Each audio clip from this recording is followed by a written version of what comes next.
Good morning, NBT Nation. Adam Spack, certified no boring trainer here with another episode of NBT Talks. This is where I get together with learning and development pros from around the world to talk about how do we use learning to move the business forward? How do we have effective training that actually results in some business improvement and helps people grow and develop?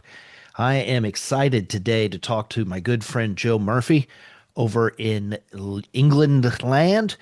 He is the host of the Success Trampolines podcast. He's an L&D pro and has many other things on his resume. But we're going to be talking about how do you earn the trust of leadership today. It'll be a bit of a joint conversation, but I really want to hear Joe's thoughts. Joe, thanks for joining me here today. Great to see you as always, my friend. Adam, thanks very much for having me. Yeah, oh, pleasure. A pleasure. So, just so this is a bit of a standalone episode, give us just the 20-30 second overview. Who is Joe? What's he do? 20, 30 seconds. I'll try to keep it short and sweet. So I professionally am L&D professional, qualified. Used to come from a personal training background. So before I injured my knee, I was professionally training people in terms of the worlds of fitness. Took a brief hiatus, and before I knew it, I was coming back into the world of learning and development, wanting to make sure that people not only had the best bodies, they had the best minds. So here I am here today with yourself. Outstanding.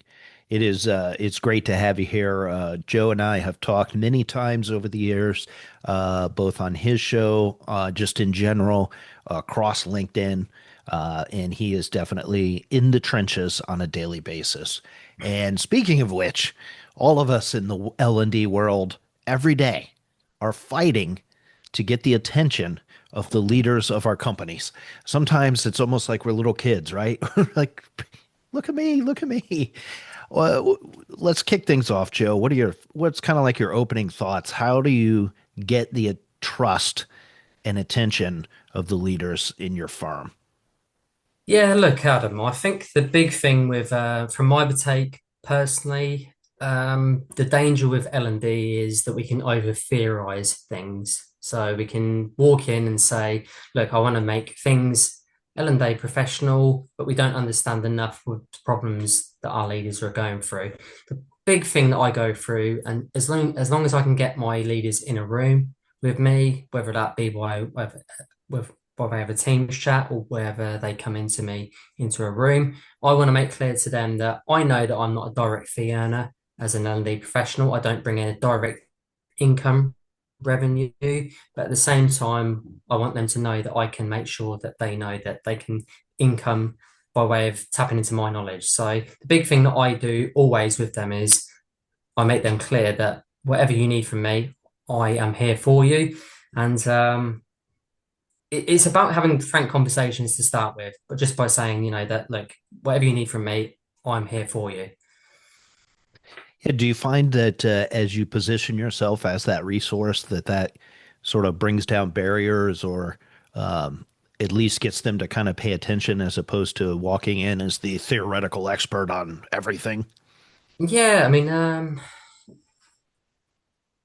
I think with the focus on being with leadership development programs these days, there's a lot of focus where if you walk in as a trainer, you're expected to develop a program straight away, where leadership are walking and looking at you straight away to develop a program that's going to develop them as a leader. Because so many people get put into leadership positions before they've been able to develop themselves as a person. They've been recognized as a star performer and they've not been given that development program themselves. So I Mm. think a lot of leaders, before you go in as a trainer, have already got their backup, not necessarily in a negative way to L&D or trainers in general, but I think they're expecting a lot of you already with a little bit of a gripe that they've not been given the tools as a leader to start with. And I think L&D and worldwide as a trend, L&D are catching up with this. And I think it's a global phenomenon with where every single business is instigating an L&D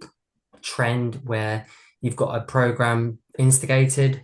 But I think when you're walking in as a new hire, management can be looking at you very aggressively, quite straight on. expecting you to tell them what to do in their role.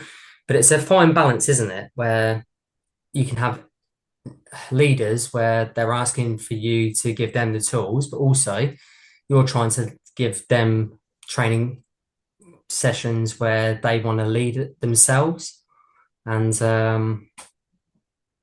they want us to, to be the people that design the content, but also they want us to deliver it as well on their behalf. So it's a very, very, very fine balance. But I think from my experience, I've seen people where they want us to give them the tools, but also there's been leaders that I've had where they tell us, let design content for me, Joe, but allow me to roll it. So it's finding the balance where you can both design content, deliver it on their behalf, but also give them the opportunity to say that I don't need to be front and center for you, but I also can be the person that pitches L&D for you.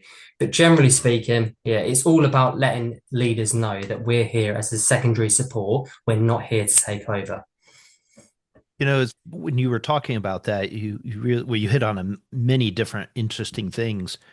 But what really jumped out at me is something I've never really thought about, which is so many leaders are put into a leadership position with no guidance on how to be leaders. So they have Yeah. to learn trial by fire. And then now you have, here we come. Hey, we could do this and that and the other, and asynchronous this and whatever. And they might not even know the role we play or how we can be utilized, or they're trying to kind of figure out their role, let alone how do we plug into it. So that's a really interesting piece.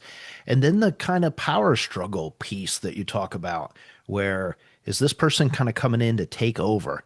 So talk a little bit about your experience with the, maybe power struggles a bit strong, but that distrust, or who's leading the dance here? Who's leading the tango? Yeah, I mean, as I mentioned, it as I always position myself, I'm always coming in from a secondary support. L&D is not there to reinvent the wheel and to tell leadership how to do their job. It's to give them assistance, but also give them relief in their day-to-day job. But the big pushback that I've always had from my experience is that there are people where they're so new to leadership and I'm coming in with suggestions, they take it as that culturally I'm trying to challenge them. It's never the case. But I think that comes from the senior leadership where if they brought in a program where we're trying to develop people, um, it comes from that kind of place. But the big challenges that I've had with people that come into L&D, I think it's personally people that are too early leadership. They think I'm challenging their credibility. And that's the cultural piece where I say, look, I'm not here to take over you doing your job. I'm here to be a secondary support and to say, if you need me to design content, if you need me to find out where the problems are, I'm not here to do your job. I'm not here to take over your job. I'm here to be the relief of your job. And it's hard to say where it comes from, but so many people have their backup when they go into a position where they're new to leadership or they've been a leader for several years, and I don't think they've had a very good association with L&D. But my problem has always been coming in, trying to say to them that I'm not trying to take over their position. I'm always trying to be an assistance to them, not challenging their authority. And I think where you always try to push the resolution for that is, hi, I'm Joe, you're John. Let's have a weekly booking from our sessions and let's talk about where the problems are. And over time, you develop a relationship. So Mm. instead of it being a one-off event where I say, I'm coming here, my CEO has told me this is where the problems are. That doesn't land on that doesn't land anywhere where it helps anyone, where it's coming from someone else. If I can talk to a leader where I can say, look, I know the problems. I know you're new to leadership.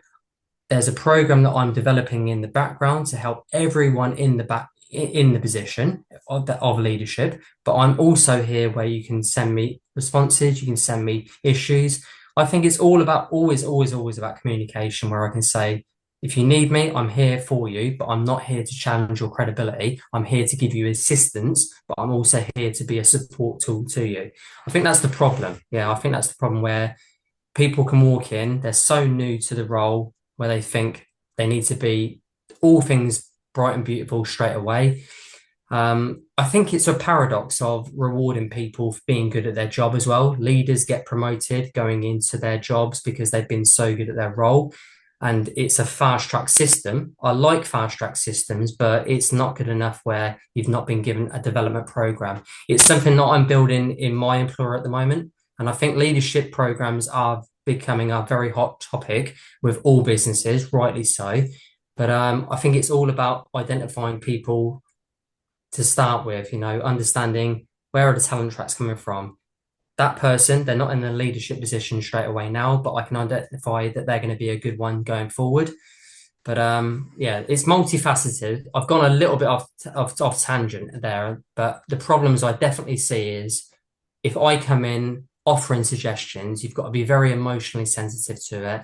And leaders, I think, can have their backup initially because they see L&D being someone who challenges their authority, not we're here to assist their authority. Yeah, and I appreciate you sharing all that, Joe, because I wrestle with, I wrestle strong, but uh, just my personality. I'm very, very passionate.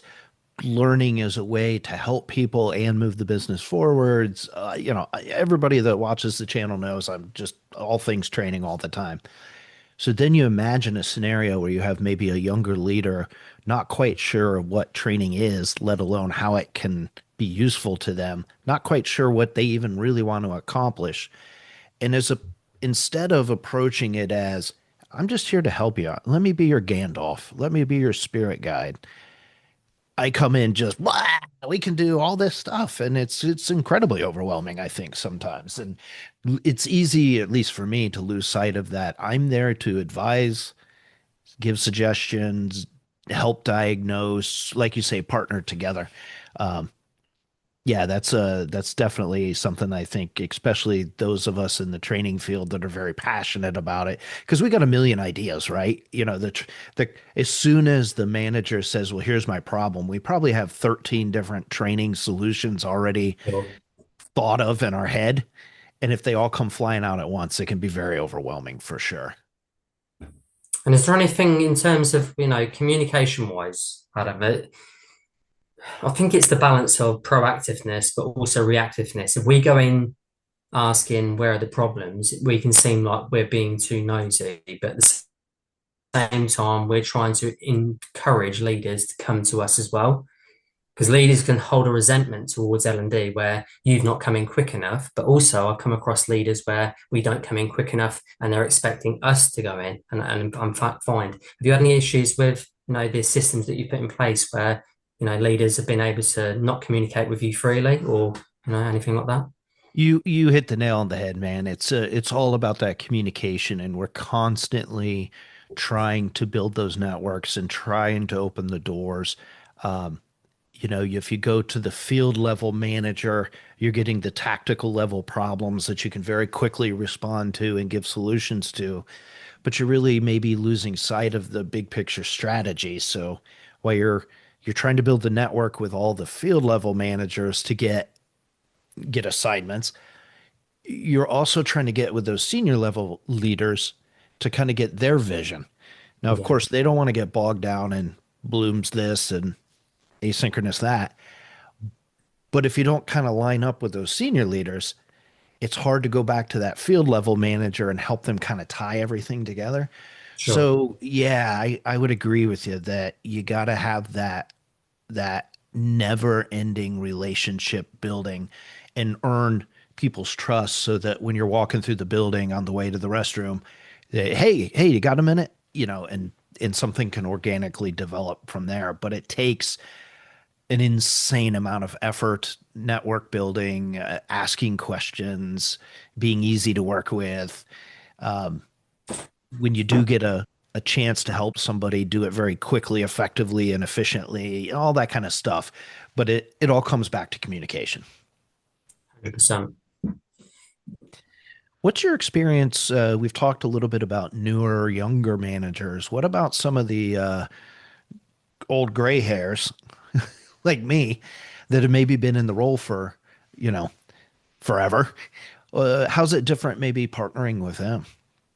Yeah, I mean, I don't think, from my experience, the more seasoned managers, it's not that they've been resistant to new ideas. I think it's more that they've been more for. I've always tried to forth or encourage communication coming my way. I mean, I'll try to fact find where the problems are with a business or where the problems are within the team, but at the same time, it's a delicate balance. I don't want it to come across that I'm trying to fact find and find out where the manager is leading wrong.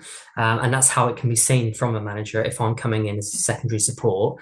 But from an older manager, let's say, or from a more experienced or seasoned manager, the problem I've mainly seen is they're not too forthcoming with me. They're open when I start the communication, absolutely. And don't get me wrong, that's not always that they're happy to open new ideas, but they will also tell me, Joe, you've made good suggestions, but I'm okay. I think I'm doing right with what I'm doing. But it's more so the big thing found with more seasoned managers is getting communication from them from the start. So then leading the conversation. Yeah. Yeah, no, I would agree with you 100% there. And the And other rate, I think that's only makes sense because I don't think it's that don't want to be challenged, but and I don't think that they're set in their ways, but I think over the last 10, 15 years we've encouraged growth mindsets culturally across LinkedIn, across work phenomenons. You know, work is not just a place you go now, it's something you do culturally. And I think maybe leaders that came into leadership positions, let's say at the turn of the year, that they've been in that position for 20, 15 years, that wasn't the case then. So it's changing cultural phenomenons. So that's no mean feat. And you can't do that overnight as L&D, whether we're a force for good or whether we're not. You know, cultural phenomenons are hard to change overnight. So yeah, like I say, it's more that they're open to new ideas. Don't get me wrong, they're not throwing me down every single time, but there's not much coming from them initially until I spark it. yeah. Yeah, no, I would, like I said, agree with that totally. And also I think the other challenge is those senior leaders or more experienced leaders, uh, oftentimes are very operationally focused. Like you say, the reward, especially if they've been around a long time, has always been growth, growth, growth, output, output, output, numbers, numbers, numbers, whatever success looks like. Yeah, And they're focused on day-to-day operations, rightfully so, absolutely. Yeah. but maybe sometimes to a fault. And, especially if the way they have found success has worked, the pitch of you've been wildly successful. I'm not here to tell you you're not doing it right, but how can we take wildly successful and make it like over the top bonkers, like unbelievably successful? How can we eke out that last couple percentage points of performance or that last mile of performance? And that's, I think, a little when tried to kind of partner up with people from that perspective. Look, I don't want to reinvent the wheel. You've already invented the wheel. But how do we just get that last little bit out? Sometimes that can resonate more and kind of help burn through that. Yeah, I love what you're talking about here, Adam, but we don't got time for that. We got a job to do. You got to push through that somehow It's and, all and sell your it's time. value. It's time, isn't it? And that's where like I don't want to make the conversation about it, but you can't necessarily get away from it. But AI is the we can speed up the opportunities of this is what we can do to get learning opportunities out. AI can deliver quicker slide decks because we can build content, or AI can generate questions.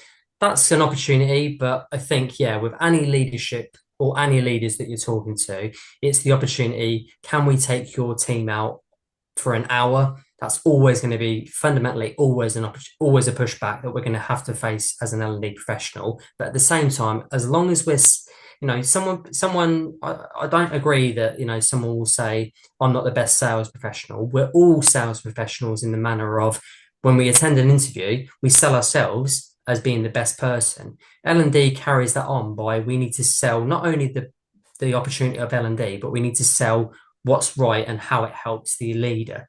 And I think that's what we need to do with L&D moving forward. I think it's happening anyway. Don't get me wrong. I don't think we're reinventing the wheel, but it's leading with not what do we think as Bloom's taxonomy. What does that work?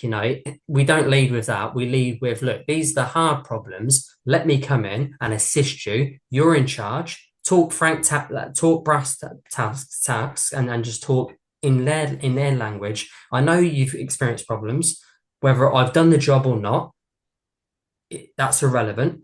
As an L&D professional, I'm here to fact find where your problems are. I'm here to be the secondary support. You are in charge of your team. Absolutely. You've got the autonomy, but I'm here to assist you. If you would like me to lead the training, that's absolutely fine. If you would like me to design the opportunity for you, i.e., a slide deck, and you run that, that's absolutely fine as well. Fundamentally, I think it's just about L&D talking to leadership and giving them options. Always, always options. Because, frankly, if we walk into a shop, any one of us, and we look for, there's that bottle of orange juice. It's from Tropicana. But is there the Audi brand, or is there the opportunity, or the cheaper brand? Everyone always likes an opportunity. So why would we not, well, as L&D professionals, give our leaders opportunities? That's the way to build relationships, but also to tell them indirectly and directly, in a manner of speaking, that we're not here to reinvent the wheel and we're not here to challenge your authority. We are here as a force for good, and we're here to tailor it around what works best for you. Do you want us to lead the opportunity for your development to improve your programs, or would you like us to be in the background and you spearhead it? It's always just about giving opportunities, Adam. Yeah. No, couldn't agree more. And I really like what you're talking about. You sort of led off with AI, but this idea of how do we quickly execute? How do we quickly get some sort of solution going, even if it's not the 100% polished bells and whistles, fully evolved, crazy over the top training response. How do we get them something that's appropriate and professional and it gets the job done? But sometimes I think L&D people will spend 5 extra days getting their slide deck transitions right, you know, being facetious, but they'll invest all this time to put all these little final touches on things, as opposed to getting the 95% good enough back to that leader so that you can start executing on solving the problem. And it's a delicate balance because you want your materials to be polished, to look nice, to be pro level. Yeah, of course, yes. But sometimes I think we spend a little too much time as opposed to, hey, you know what? I could probably, I'll give you a prime example. I've really fallen in love with Teams. You can record a video inside of a Teams channel for the shops out there that use Microsoft Teams. Now, would I rather have the fancy camera and the studio lights and the cool mic and all that and make it sound like, really awesome? Of course. But if I can do a 30-second little quick explainer video off the top of my head and send it out via Teams and have it done in 20 minutes, why wouldn't I do that? And I think that's another way when we talk about how do you earn trust is how do you get a response back to that leader quickly that solves their problem that they have autonomy over how they execute on it, et cetera, et cetera. So I think these pieces all fit together very nicely. Yeah, and look, a very brief one as well. And I think I mean, I can't speak for every single L&D program, particularly onboarding, that's ever existed because I've not spoken to every management professional. I've not spoken to every L&D professional, but it can start from the onboarding where, we've led and we've spearheaded that initial training. I think from experience, I've come across a lot of programs where L&D have just not And this is problems where L&D have made it themselves, but also management have also pushed back on it. But it can start that relationship that we talk about, where you're building that relationship of trust going forward to make sure that there's long-term learning and we're not challenging their authority. It can start with simple as a handover from the initial onboard. I've delivered 5 days of training. I was in charge of that. That's nothing to challenge you, but here is what I've found. Here are the key performers. Here are the big performers. Here are some people that struggled. Or here's a great performer, but they struggled on X, Y, and Z. It's the handover piece. I don't think Mm. that's necessarily mainstream at the moment, from my own experience, and that in itself can start a good relationship long term with the L&D and the relationship with the management. It's not necessarily a given, I don't think, where we know as L&D professionals we're working on a tight time scale, but you know what? Management are as well. They need to deliver results. Both of us deliver in that same way, but it's communication again. But I think in the transition from an initial onboard before you leave the classroom going over to live launch, there's something from my experience where there's an often missed opportunity where you can just simply, can I grab you, Mr. or Mrs. Leader? Let's have half an hour. They're leaving classroom. They're going to join your team. You are absolutely in charge of them, and I'm here to support with you long term. But let me share my findings, and this is what I can do from you. But again, that transitional piece, that missed opportunity, I found that that's an opportunity where at the very start, that can rupture relationships and confidence moving forward between L&D and relations between management as well. No, I love that. I absolutely love that. Couldn't agree with you more. I feel like I've said that now several times throughout our chat, but you're right, and I've had that experience as well where when you go back to that leader after an onboarding and say, "Hey, here's your next superstar. Here's Yeah. why I see that," or here's our established performance criterion that you of course develop in conjunction with that leader, and here's how people are stacking up against it. And then my experience is the first time you go and say, here's our performance criterion, here's somebody who doesn't meet it. Here's maybe some suggestions. What do you want to do? But I think we have some concerns here. It's uncomfortable the first time it happens. It's no fun. But the first time you're able to go back to that leader and say, hey, here's somebody who needs a little extra TLC. They need a little extra guidance. And you're able to kind of get that person pointed in the right direction, man, you're going to earn that leader's trust for sure. And that opens the door to say, look, it's now whether you would like to take that over as a new leader or as an existing leader. I can still support you. I don't necessarily have all the ideas or the answers straight away, but how would you like, culturally, how would you like to spearhead that? That's such a powerful in at that point. If we've got that communication from someone leaving classroom to going into, that's an opportunity where we can build that trust between leadership and L&D. Ellen, that's absolutely fantastic. Keep going with the tips. You're crushing it with some really good practical tips that I think are fantastic. Yeah, and look, it's look, as cliched as it sounds, and I don't mean to say it, but at the same time, I'll always bat for cliched because they're cliches for a reason. We hear them often because they're actually something that we should listen to and tap into, but cliches get a bad rap. But look, everyone can say it's communication. It's the easiest thing in the world. But what people are tapping into on a podcast or on a short session like what we're doing here is they're looking for little nuggets. From my experience, it's just don't reinvent and don't overcomplicate the basics. The best people and the best professionals do the best basics in the best possible way. Understanding what the fundamentals are, and the fundamentals from me. And again, I know it's a given. I can say it's basic because I've done it so often and I've seen it. But anyone tapping into this might not know that. But for me, it's just don't reinvent the wheel. Understand that all you've got to do is establish a base relationship. And how would I want to be spoken to if I was a manager, if I was a leader, if I was an L&D professional, if I was passing something over from me to someone else, what would I like to know? If I'm an L&D professional and I'm passing it over to a manager, or if I'm a manager putting myself in that position, I'd like to know what's joining my team. Again, it builds credibility. So yeah, it's just about building those communication channels. But I think going further as well, take away the L&D to management position. I've tried to do something very recently. It's something in my current position. It's tricky because of the nature of the business that we work in. It's very fast paced, and I'm not saying any other business is slow paced, not in this world.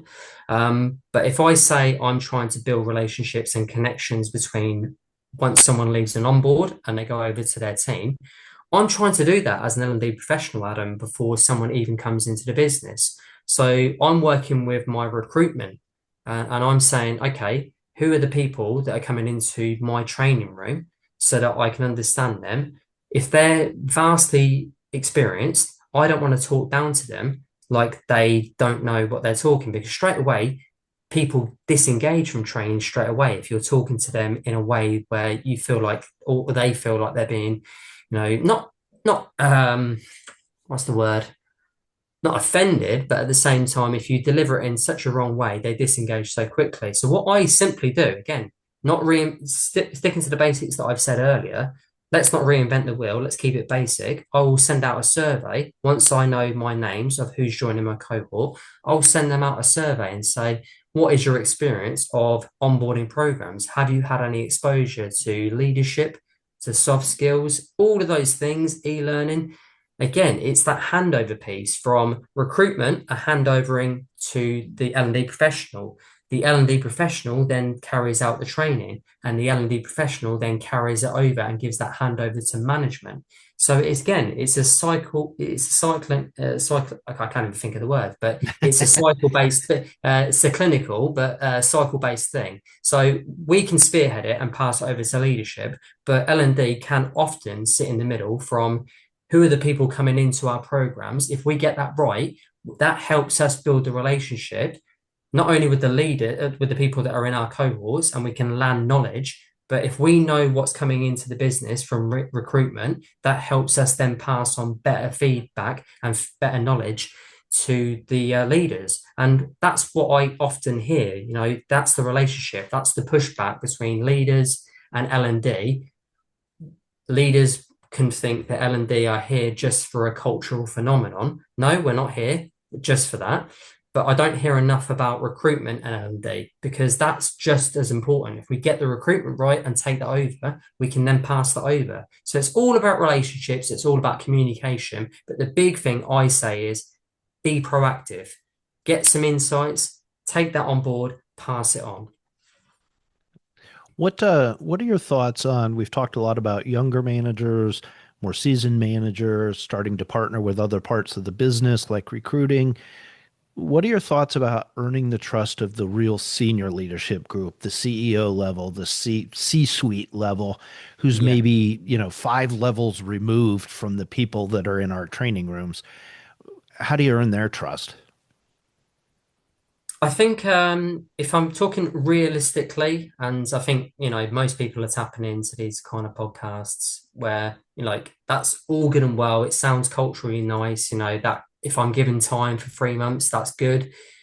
I think delivering quick wins, that is ultimately the biggest thing. When you come in as an L&D professional, we talked off camera. We talked on other podcasts, my own one, where we talk about the cultural phenomenon. I think with learning professionals, we're trying to instigate a culture so that if I've got people that are joining my conversations and my training sessions that want to learn, that's half the battle. We don't necessarily get that as L&D professionals. We don't get that slow burn time to instigate and integrate something where people want to learn, and that's tough. And that goes all the way back to school days. What would a teacher do? What would a headmaster do? What would they do to encourage people to keep on coming back and make learning fun? We don't necessarily get that. But what to your point in terms of when you're asking about leadership, that C-suite level, I think when you're coming into a business, and I speak from very recent experience, I think you've got to have a cultural idea of how you want to implement and how you want to change things gradually, slow burn. Let's instigate some things where we can plot the seed and make people change their perception of learning. But you've also got to realize there's some quick wins. Where are the fires? So you've got to go in as an L&D professional with this is my long-term vision. I've got something where I really want to instigate and really get people engaged with learning. This is the reasons as to why it helps me, but this is why it helps you as a business. But then on a flip side, it's also pragmatically, I understand you can't give me all that time. I understand you've got problems. Where are the problems? Tell me where the fires are. Let me design something on that basis.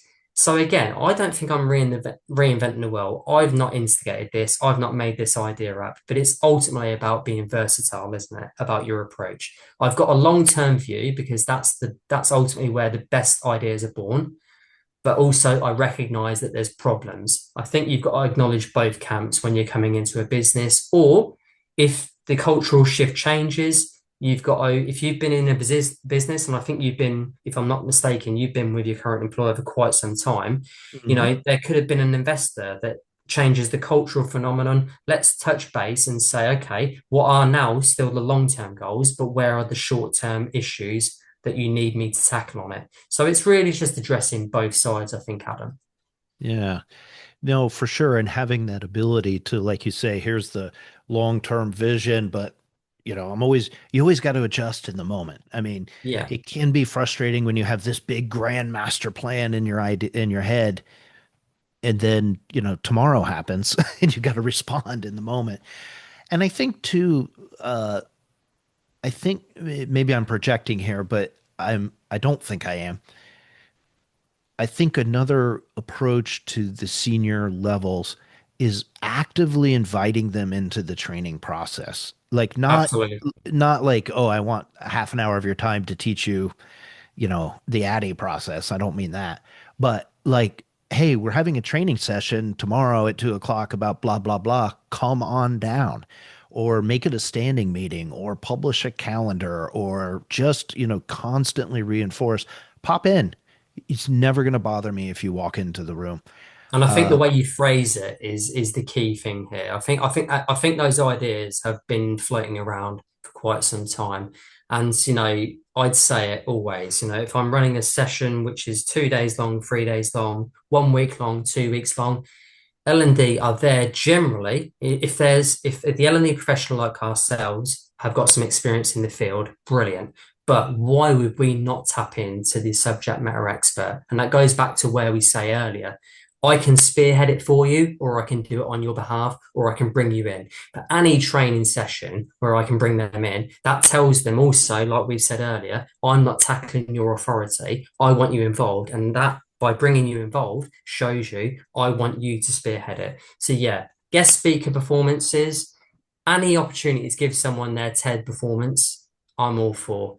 L&D professionals, we get our TED talks every day when we're leading sessions. So let's bring in the managers to do so. So yeah, also, yeah, it should not just be us spearheading the knowledge. Absolutely. If there's anyone that can give that additional resource or that additional viewpoint, all for that. And also, we know as L&D professionals as well, if we've got people in the room and we speak at great lengths over 1 day, 2 day, 2 weeks, 1 week, 4 weeks, it never hurts to change the dynamic and bring another voice in.